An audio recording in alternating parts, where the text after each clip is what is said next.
Welcome to this ASQ webcast presentation titled, Is Your Quality Software Helping or Hindering Continuous Improvement?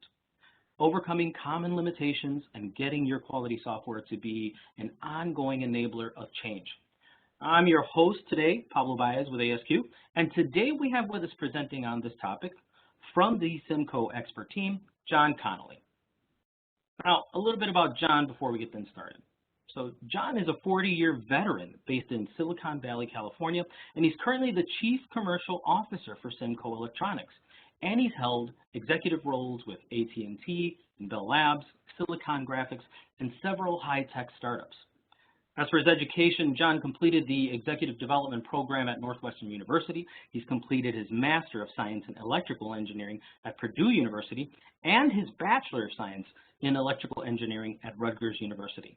And in this webcast, he'll walk through factors to consider when implementing software technology solutions, critical questions to ask vendors, the importance of finding partners that really meet your goals, and much, much more.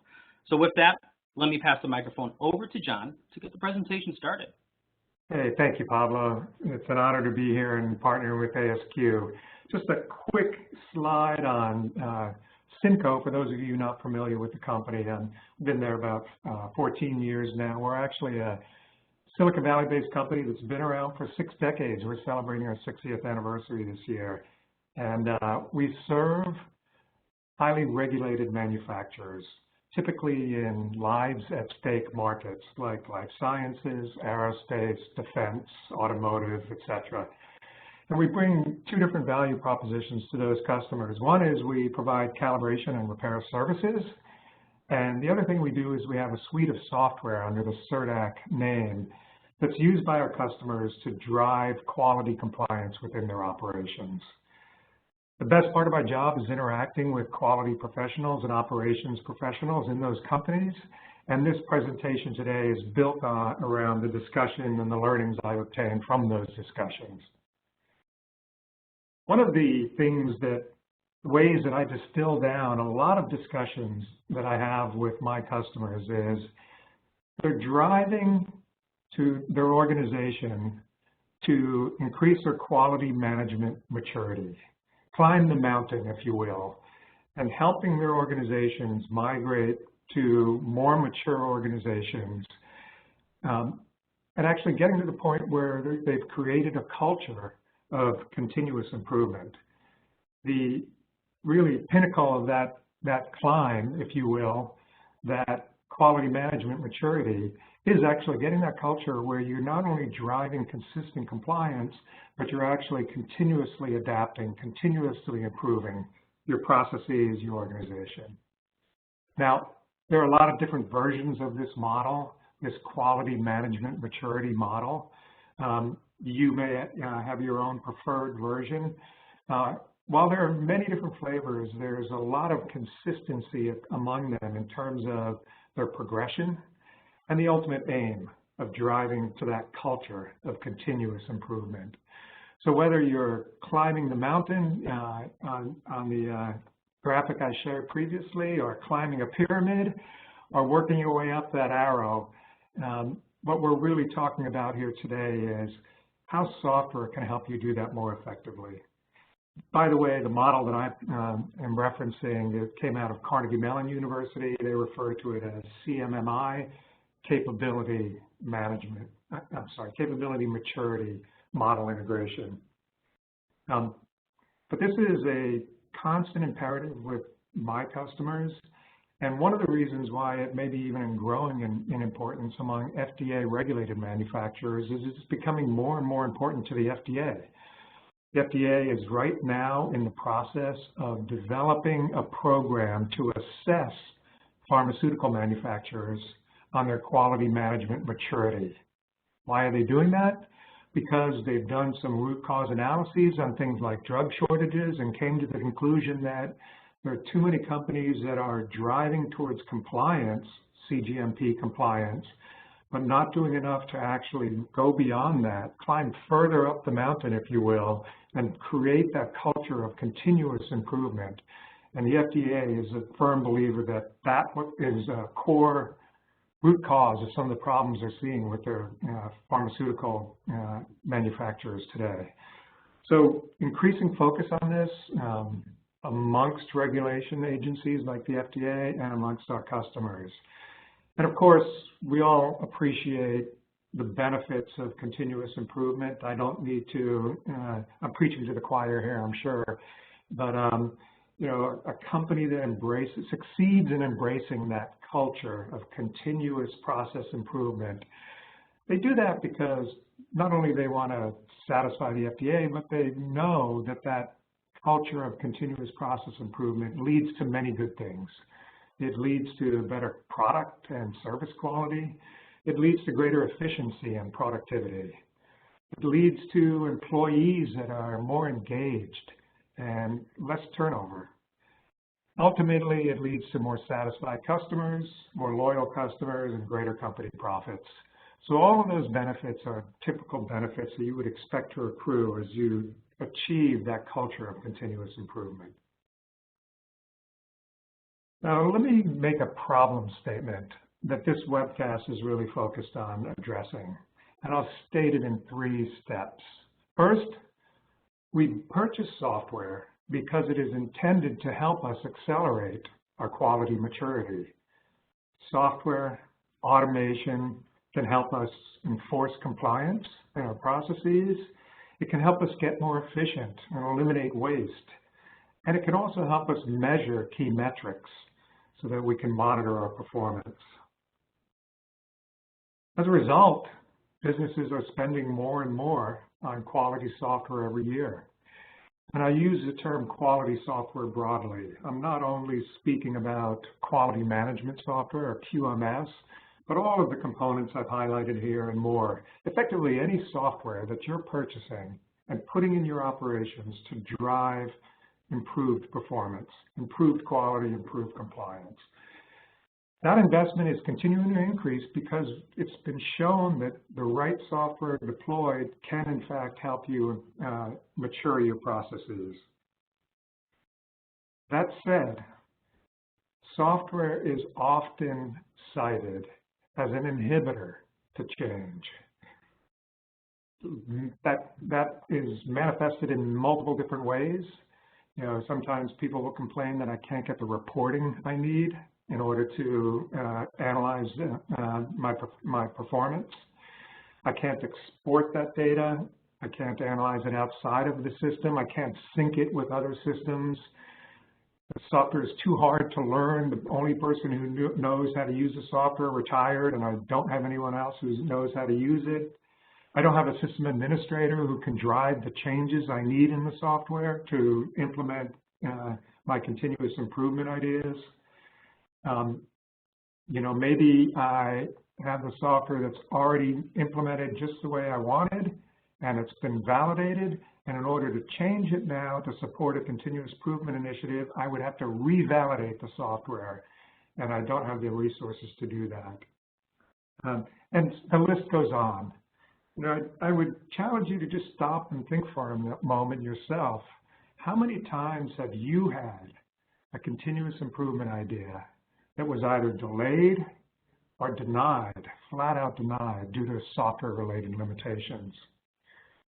Within SIMCO, our service operations, we face this challenge every day.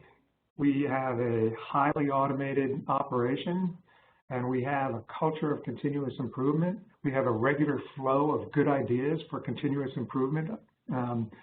And yet we have to regularly, on a monthly basis, we'll sit down and we have to prioritize those ideas and assign the best ideas to our software resources to go and implement. And many times we have ideas that get on that list but have to wait a certain amount of time before they make it to the top of the list for implementation. And many times we have ideas that are good ideas that never make the cut and never get implemented because of limitations in our software resources or in our software technology. So what's going on? One is, I would say that almost any software you purchase, when you initially deploy it, you're going to get a benefit. you're going to get an improvement. That improvement can come in the form of more consistently executed processes, i.e.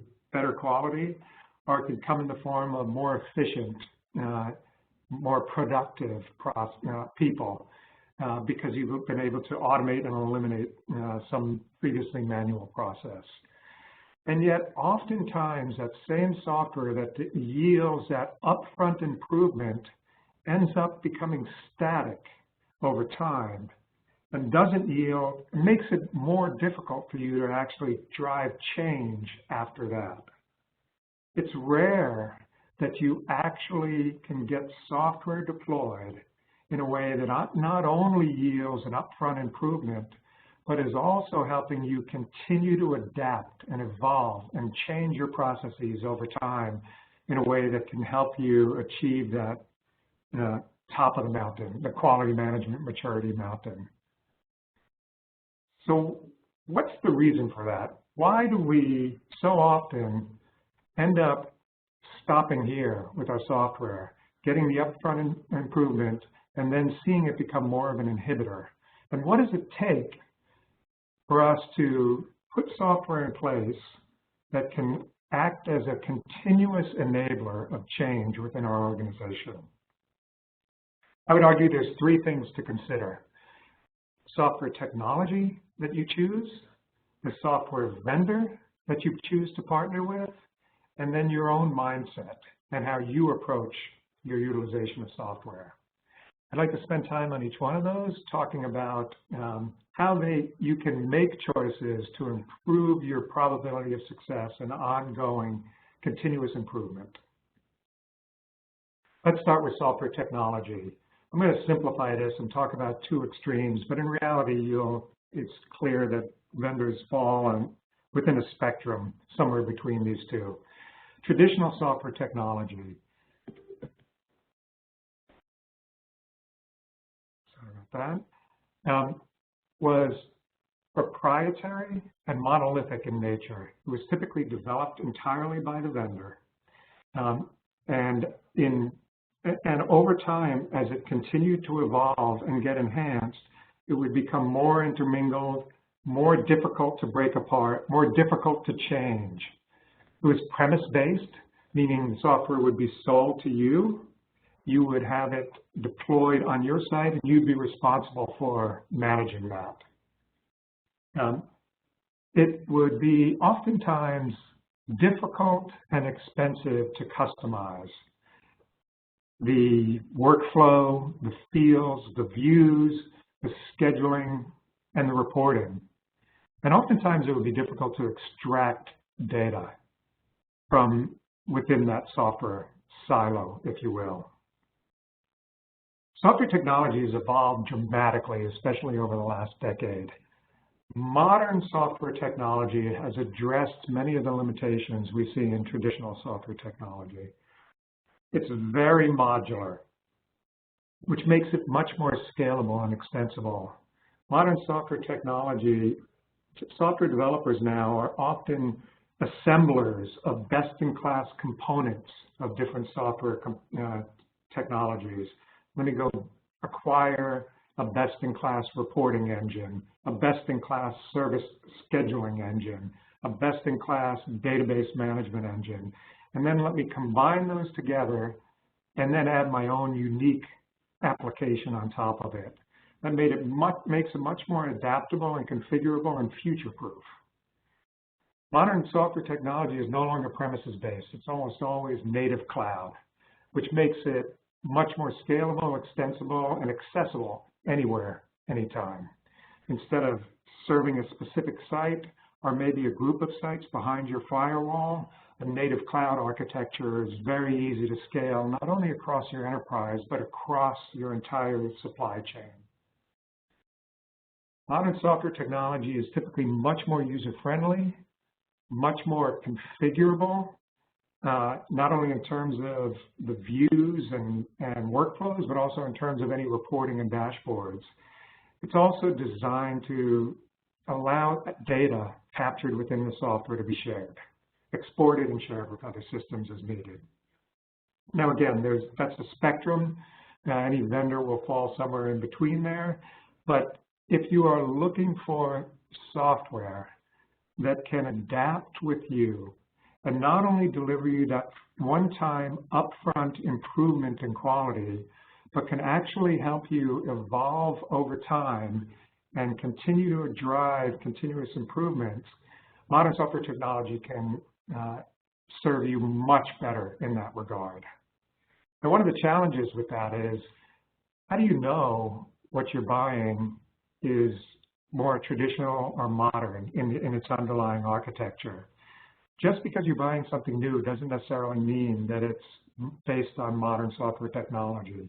In fact, software vendors tend to invest in technology and then continue to evolve and support that technology and add enhancements to it for a decade or 15 years at a time before they fundamentally redo and re-architect their software. So any given software solution purchased today could be built on modern software technology, could easily be built on technology that was 15 plus years old. How do you assess whether that technology, where it falls on that spectrum?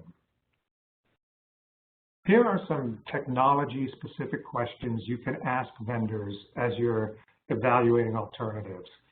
You can also, by the way, bring in someone from IT, someone who's, if you don't have the technical fluency in this area, bring in someone who does, who can help suss out what's true within and how modern any given software solution really is. But here's some questions you can ask. You can ask about the architecture. Is it native cloud or cloud native? What that means is you want to make sure it's not just hosted by the vendor in the cloud, but it's actually designed from the ground up to be cloud native. I'll talk a little bit more about what that means and how fundamentally different that is from premises-based software, but it's multi-tenant, hardware independent, much more scalable and extensible over time. You should definitely ask about configurability.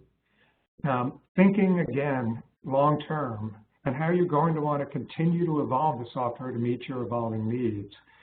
As you're talking with any vendor, make sure you're really digging into what's configurable and who has the ability to configure it. My own users, my system administrators, do I have to go back to the vendor? Who can make the changes? And what's the cost, typically, to make those changes? On the same lines as how easy is it to integrate with other systems? How easy is it to get the data out of the system? Ask those questions as you're talking to vendors, because I promise you at some point you're going to want to do something else with the data captured in the majority of your systems.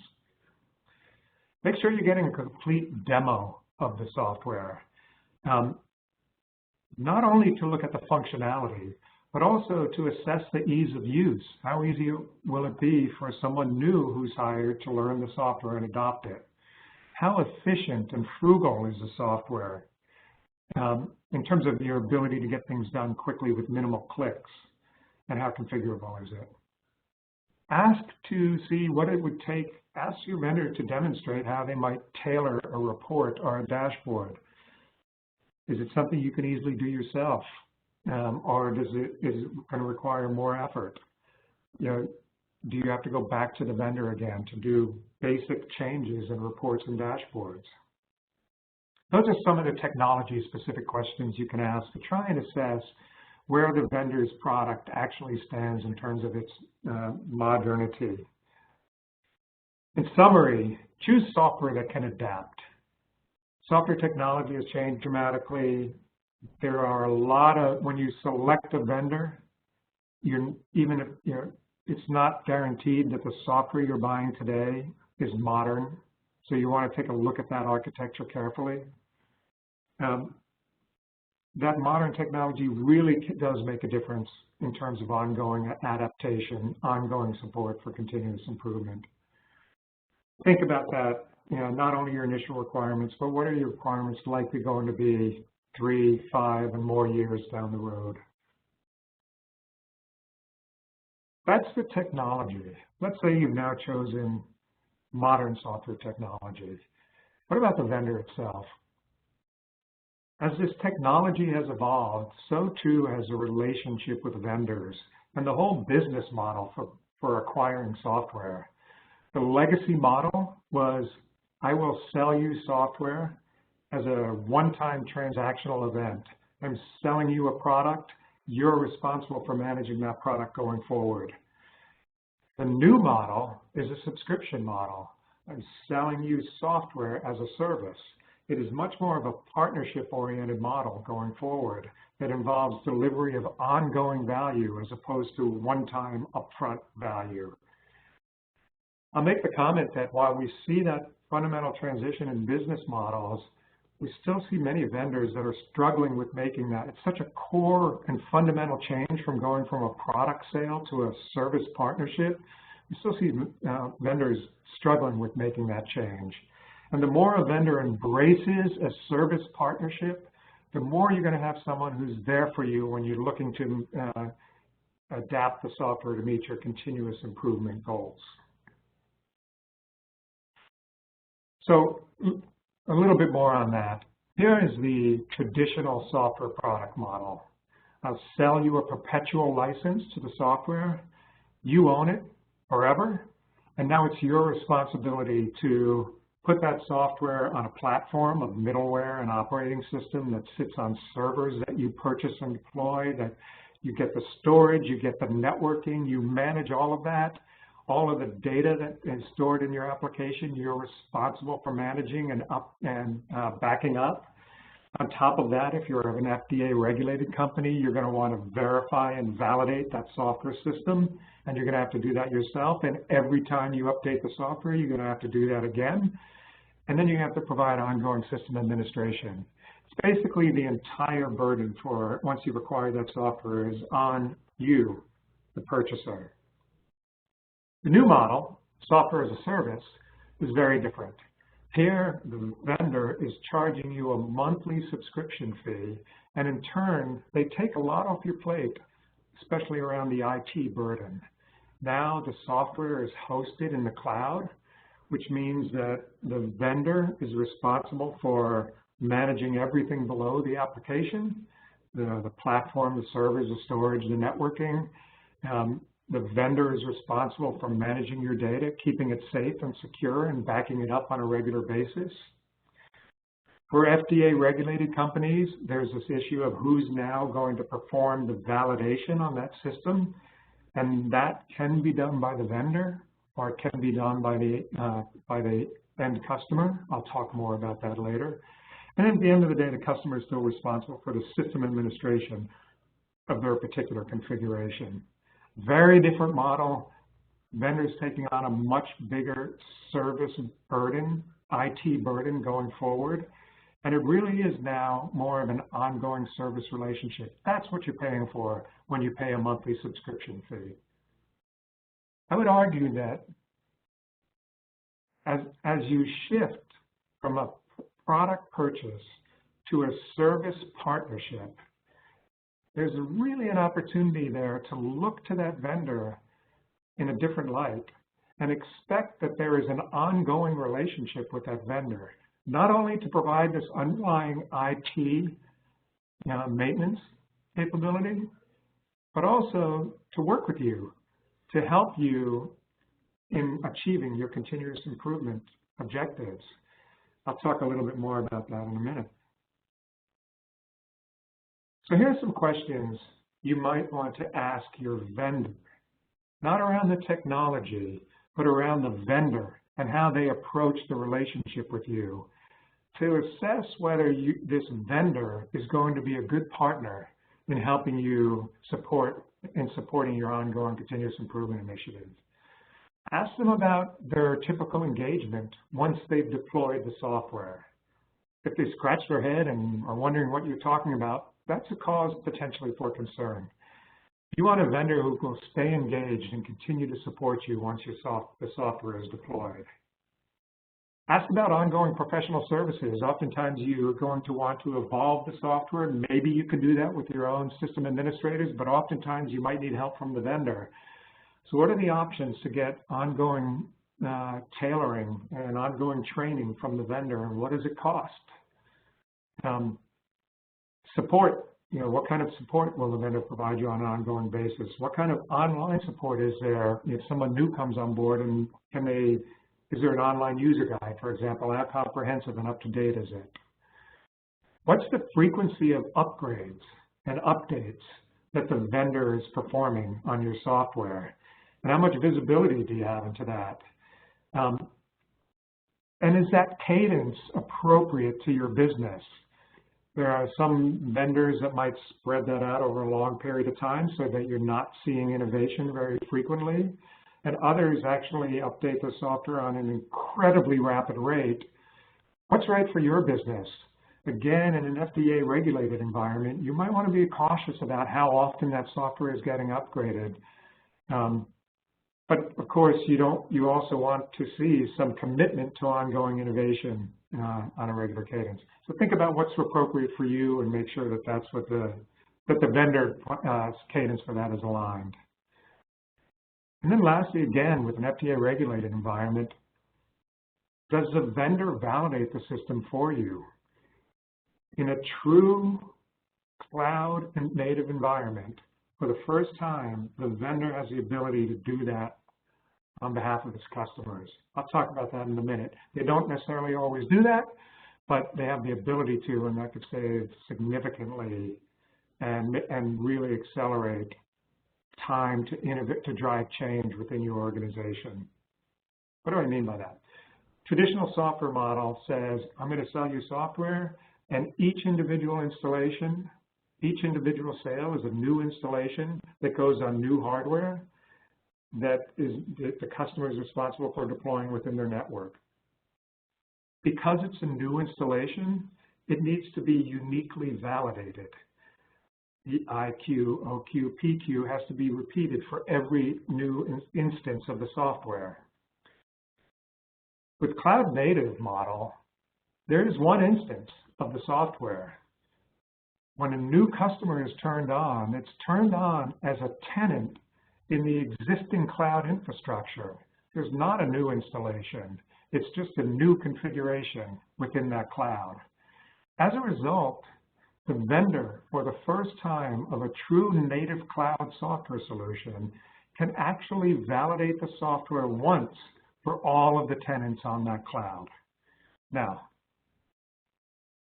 I'll say that some customers, some FDA-regulated customers still may want to do their own validation, or they may want to do some incremental validation, a very unique use case. But from a SIMCO perspective, with our CertX software, we have 600 to 700 life science customers that are FDA regulated and regularly audited.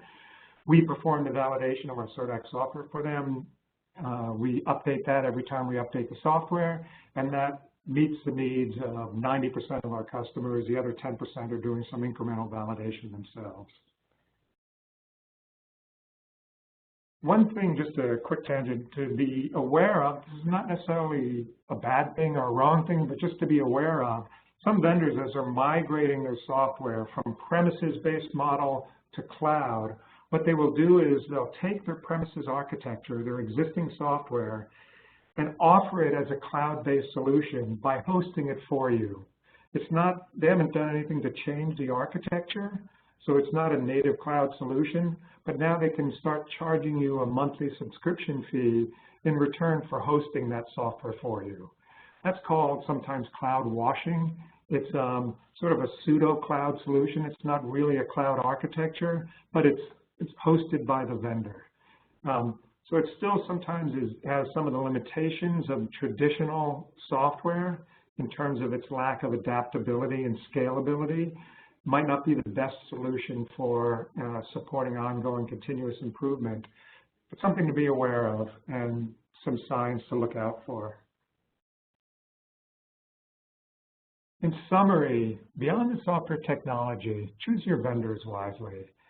The business model is really shifting from transactional product sales to ongoing service relationships. And seek partners who embrace that. We're going to be there for you beyond the initial deployment. A partner like that can really help you in driving continuous improvement and help you think through what's the software capable of doing, and what's the fastest path to automating changes that you'd like to make in order to drive ongoing adaptation. And lastly, we've talked about software technology, software vendors. Let's talk about the software user, i.e. you. There's a fundamentally different mindset that I think is important to embrace with modern technology and modern software vendors that are native cloud focused. Let's talk about that and how that mindset can really influence your success in driving continuous improvement. First and foremost, I would say, and again, I think this is something that we all know, and yet sometimes we forget on specific projects. Any continuous improvement project, idea, initiative typically involves people, process changes, and systems. And if you're not thinking about all three and how they interrelate, you're probably going to create problems in that implementation. I speak from experience on this, not only in interacting with my customers, but I regularly make this mistake myself too, where I get excited about a new piece of software, I deploy it, and then I realize we've made changes here with new software and didn't fully think through all the people who are impacted and the processes that are potentially changed as a result, and end up creating more problems than I solve. So think holistically. I think first and foremost is critically important. Almost for SIMCO right now, because we're highly automated, almost any process improvement we're talking about of any substance usually involves some system modification as well. I've already talked about choosing modern, scalable, and adaptable technology, software technology. I've already talked about choosing vendors who are committed to an ongoing service partnership. I'd encourage you to hold vendors accountable to that. Even set up regular meetings with your vendors, with your key software vendors. Get them engaged in your continuous improvement initiatives.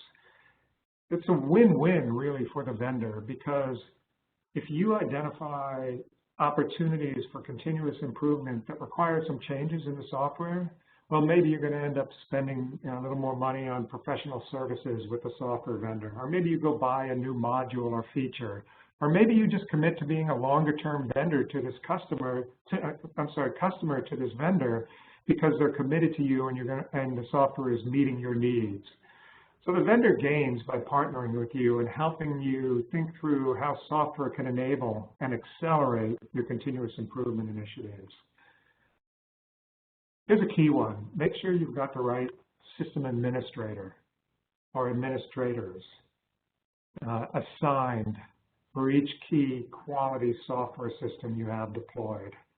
I make this mistake too often too, where if you don't have the right level of system administrator assigned to new software you deploy, if they're not technically savvy enough, or they're not process-oriented enough, or they don't understand enough about all of the people and processes impacted by the software, you could create problems for yourselves. But the right system administrator with a highly configurable software solution, wow, that pairing can really accelerate your knocking off continuous improvement initiatives going forward. For FDA-regulated companies, anticipate the need for validation whenever you're making changes in processes, changes to your software. You might have those validation resources in-house, but they might be difficult to schedule. I've seen that so many times where a software deployment is stalled or a software change is stalled because the validation resources are committed elsewhere in the company. Look to your vendor to help with that as well. If you're struggling with getting your own internal validation resources to make it a priority. The other thing I would say is budget for software adaptation. There's a cost associated with it that should yield a better return on your investment over time. So what do I mean by that? Here, we showed this line before, the gray line before, about a one-time improvement in quality that you get oftentimes from deploying new software. Here's here's where it comes from. The typical ROI calculation you'll see being proposed by vendors is, okay, look, I'll deliver you savings. It'll ramp up in the first year, and then I'll deliver you a steady stream of operational savings through automation with this software. In exchange, you'll pay me a bigger chunk of money up front and then less each subsequent year, and that'll yield a positive ROI, a steady ROI that's based on a stable annual spend and savings. But in reality, what I think serves your needs better and helps you climb that quality management mountain, maturity mountain, is choosing software that can continue to adapt with you and building into your budget some incremental investment in that software, whether it's in your own system administrative resource or maybe some ongoing professional services from the vendor. Maybe periodically you need to buy a new option or new module from the vendor, but each time that should result in a greater savings and an improving ROI, return on investment, going forward. So in summary, change your mindset about software. Think of it less about a one-time product purchase that gives you a one-time improvement and then becomes more of an inhibitor to change going forward. Choose a vendor, choose the technology that's really geared towards enabling ongoing adaptation and supporting your continuous improvement initiatives. Make sure you're budgeting and staffing internally to fully leverage your software. And be ready to justify that incremental expense internally with a continually increasing return on investment. If you do those things, if you bring the right mindset to this, if you carefully select software technology and software vendors that are geared towards enabling continuous improvement and evolving and adapting with you as your needs change, that will really help you accelerate the climb. Let me stop there, Pablo. That concludes the core of my presentation. You and I spoke a little beforehand, and we talked about, you asked me to summarize a couple of the most commonly asked questions. So I thought of 3 questions that I discuss with customers on a regular basis, and I thought I'd go through each one of those. Does that sound fair? Sounds great. All right, so I've actually organized these questions around these 3 areas: software technology, the software vendor, and then the software user, you. So that's the first question that I often deal with is, almost every vendor I talk to says their software is highly configurable. How can I truly assess those claims and compare solutions? Because oftentimes when I deploy software, I find out that it's very challenging actually to configure that to meet my needs, and it becomes more an inhibitor than an enabler of change.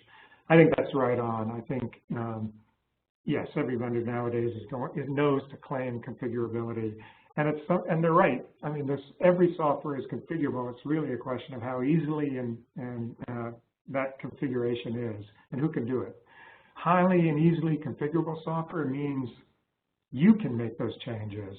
And you don't need to go to a week-long training session to figure out how to do that. So one of the best ways to assess this is, as you're getting the initial demo from vendors, ask them to talk through some of the ways you would configure some things you're interested in modifying over time. Show me how I would add a field, a custom field. Show me how I would tailor a report or create a new dashboard. An executive dashboard. If I need to modify the workflow, if I need to modify a particular view, if I want different users to have different views based on their permissions, ask those questions and actually ask the vendors to demonstrate that configurability in real time so you can get a sense of what that challenge is like and how much you can do yourself versus you're going to rely on the vendor to do for you. On the vendor side, what are some best practices to keep software vendors engaged and supportive after the sale? Still many vendors, I buy the software and then I don't talk to them again until 3 years down the road or more. So I think there's a few thoughts on this one.